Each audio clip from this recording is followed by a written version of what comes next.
বিসমিল্লাহির রহমানির রহিম। আসসালামু আলাইকুম। চমকে ওঠার মতো একটা সংবাদ নিয়ে আপনাদের সাথে আজকে উপস্থিত হয়েছি। সেটা হচ্ছে ভারত সরকার বাংলাদেশে থাকা তাদের সকল ডিপ্লোম্যাট বা কূটনীতিবিদ যারা আছে তাদের পরিবারের সদস্যদের সরিয়ে নিচ্ছে এবং তারা ঢাকাকে নন ফ্যামিলি পোস্টিং স্টেশন হিসেবে ডিক্লেয়ার করেছে।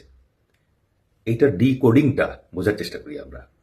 কারণ নন ফ্যামিলি পোস্টিং স্টেশন এই জার্গনটা নর্মালি ইউজ করা হয় আফগানিস্তান, ইরাক, লিবিয়ার মতো যুদ্ধ বিধ্বস্ত কান্ট্রিগুলোর ক্ষেত্রে। তাহলে প্রশ্ন হলো, হঠাৎ বাংলাদেশের অবস্থা কি এতটাই খারাপ হয়ে গেল, নাকি এর আড়ালে অন্য কোনো গল্প আছে? চলেন ব্যাপারটা একটু ডিপলি বিশ্লেষণ করার চেষ্টা করি এবং আমি বললে আপনারা জিনিসটা বুঝতে পারবেন।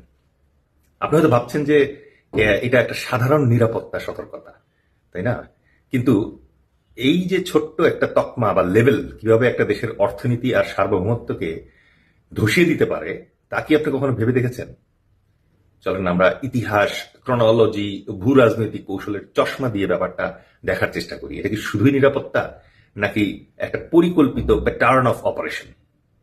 ফার্স্টেই হচ্ছে নন ফ্যামিলি পোস্টিং। এই শব্দটা কতটা বিপজ্জনক?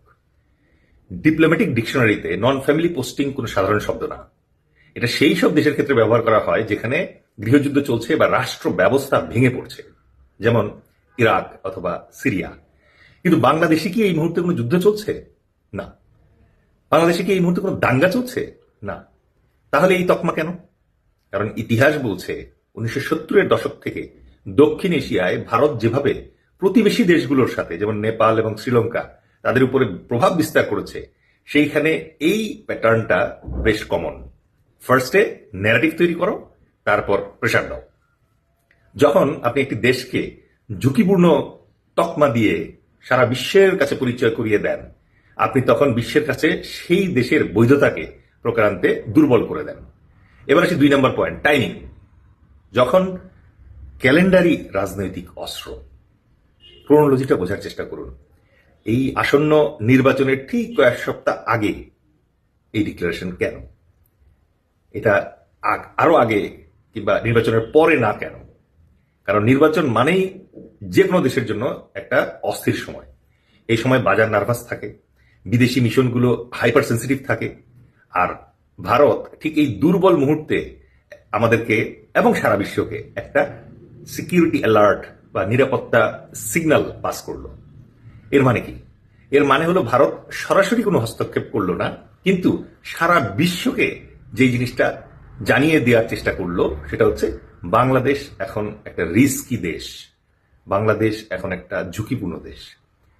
কোনো নিষেধাজ্ঞা দেয়া ছাড়া, কোনো গোলাগুলি করা ছাড়া এইটা একটা নিখুঁত মনস্তাত্ত্বিক যুদ্ধ, আমরা যেটাকে বলি সাই ওয়ারফেয়ার। 3 নম্বরে আমরা যেটা বোঝার চেষ্টা করি সেটা হচ্ছে ইকোনমিক সিগন্যালিং। এখানে কিন্তু কোনো গুলি লাগে না, কিন্তু রক্তক্ষরণ হয়। ভারত জানে তাদের এই সিদ্ধান্তের অডিয়েন্স কারা। এই অডিয়েন্স হলো পশ্চিমা দূতাবাস, আন্তর্জাতিক বিনিয়োগকারী এবং বিশ্ব ব্যাংকের মতো সংস্থাগুলো। যখন ভারত তাদের পরিবার বাংলাদেশ থেকে সরিয়ে নেয়, তখন বিদেশি বিনিয়োগকারীরা তাদের প্রজেক্ট পজ করবে কিনা সেটা নিয়ে ভাবতে শুরু করে। ইন্স্যুরেন্সের প্রিমিয়াম বেড়ে যায়, যার ফলে বাংলাদেশের আমদানি খরচ হু করে বেড়ে যাবে। ফলাফল, ইন্টারিম গভর্নমেন্টের উপর এক ধরনের অদৃশ্য অর্থনৈতিক চাপ সৃষ্টি করা, যাতে তারা নির্বাচনের আগে স্ট্যাবিলিটি বজায় রাখতে হিমশিম খায়। এটাই হলো প্রেশার উইদাউট ফিঙ্গারপ্রিন্টস। 4 নম্বর, ইন্টারিম সরকার আর দিল্লির মাঝখানে যে একটা অস্বস্তিকর ইকুয়েশন কাজ করছে। ডক্টর মোহাম্মদ ইউনূসের ইন্টারিম সরকার দিল্লির জন্য খুব একটা কমফোর্টেবল না, এটা আমরা জানি, আপনারা জানেন, সারা বিশ্ব জানে। কারণ ইতিহাস বলে বড় শক্তিগুলো সবসময় প্রেডিক্টিবিলিটি বা পরিচিত মুখ পছন্দ করে, কিন্তু ইন্টারিম এবং ডক্টর ইউনূস তাদের সেই পরিচিত মুখের লিস্টে ছিলেন না।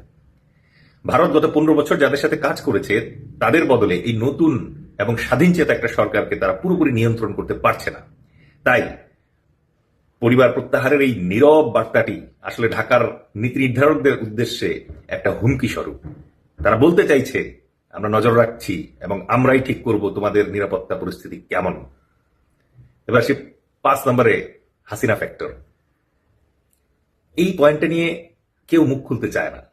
শেখ হাসিনা এবং তার দলের শীর্ষ নেতারা এখন ভারতে। এটা কোনো গোপন তথ্য নয়, কিন্তু ভারত ঐতিহাসিকভাবে বাংলাদেশের রাজনৈতিক ধারাবাহিকতা বা কন্টিনিউটি পছন্দ করে। নির্বাচনের আগে এই অস্থিতিশীল যে পরিস্থিতি, এই অস্থিতিশীলতার যে বয়ান, সেইটা তৈরি করে আসলে পুরনো সেই শক্তিকে ফিরিয়ে আনার কোনো পটভূমি তারা তৈরি করতে চাচ্ছে কিনা, এটা কিন্তু গভীর চিন্তার বিষয়। দাবার ভাষায় যেটাকে বলে চেকমেট বা কিস্তিমাত না, বরং বোর্ডের উপরে কন্ট্রোল প্রতিষ্ঠা করা। এমন একটা পরিস্থিতি করতে চাইছে তারা, যেখানে সবাই যাতে আস্তে আস্তে এটা বলা শুরু করে, আগেই তো ভালো ছিলাম, পুরাতন ব্যবস্থাই তো ভালো ছিল। এখান থেকেই আসে 6 নম্বর পয়েন্ট, সেটা হচ্ছে ইন্ডিয়ান হেজিমনি। এই যে হেজিমনি বা আধিপত্যবাদ, এটার মানে কিন্তু যুদ্ধ বিমান পাঠানো না, ট্যাঙ্ক পাঠানো না, মিসাইল ছুড়ে মারা না।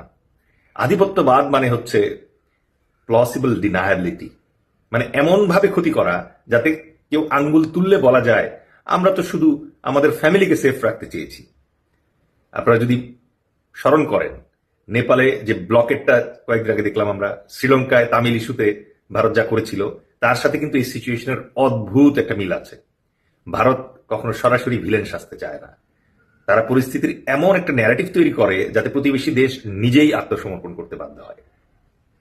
তাহলে বন্ধুরা, বাংলাদেশ কোনো ফ্রেজাইল ব্যাকইয়ার্ড বা কারো বাড়ির পিছনের উঠান নয়।